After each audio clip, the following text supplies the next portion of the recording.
Welcome back, everyone. Let's dive right in. In the last lesson, we set up our fill-in credentials function so that we can send the message containing our credentials to our content script. In this lesson, we'll make our content script listen for that message and then set up a callback function to execute the autofill. Let's start by heading back into the docs. So right below our send message function, this paragraph here says the runtime.onMessage event is fired in each content script running in the specific tab for that current extension. So let's go ahead and click on this. So we can use this onMessage.addListener to listen for messages coming into our content script. The params are a single callback function, and if you scroll down, the callback function takes a message, a sender, and a send response. We only need to worry about the message here. So let's scroll back up here and grab this and head back into our content script.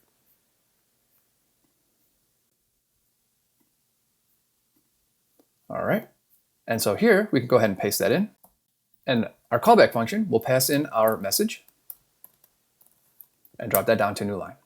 Now to start, let's just console log our message. Console.log message. Let's go ahead and save that. Now let's head into our browser. So one important note, whenever you are updating your content script, you have to go to the Chrome extension page and refresh your extension. It's also a good idea to refresh the page that you were on if you were already on a page. So with that, let's go ahead and open up our extension, and I'm going to sign in. 1, 2, 3, 4, 5, 6. And I'm going to start on GitHub. I'm going to move this over and open up our console. And when I hit this button, let's see what happens. Okay, nothing happens. But if we open up the console in the browser and we go to the console, you can see we have an object here, and we see our password and our username. So that means we can now access the DOM of the active tab. This is working exactly as we need. Now I'm going to open this back up, and let's inspect these inputs here. So you can see the username is a standard text input, and if we scroll down, the password is a standard password input. So let's head back into our content script and query these. Let's create a separate function here, and we're going to call this autofill signin, and set that to an arrow function. And we can destructure the username and password for the message. So let's do username and password. Now we can query those DOM elements just like you would any other time. So we can do document.query selector, and we're going to query this by the input type.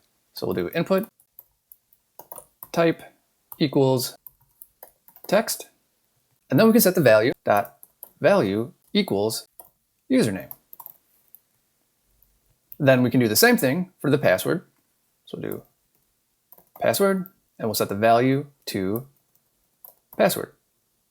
Finally, all we need to do is update our console log to use our function. Oh, and I just noticed I have a typo here. Let's go ahead and fix that in both spots and save that. Now let's save. And remember, we updated our content script, so we need to go back into the extensions homepage and refresh it. Okay, and now we go back into GitHub and refresh this page. All right, so now let's open up our extension and sign in. 1, 2, 3, 4, 5, 6. And when we hit this button, we should see our form autofill. All right, that's awesome. This is working perfectly. Great work, everyone. Let's try another one. Let's head over to Dribble.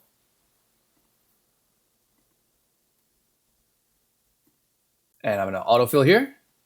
Perfect. Let's try Basecamp.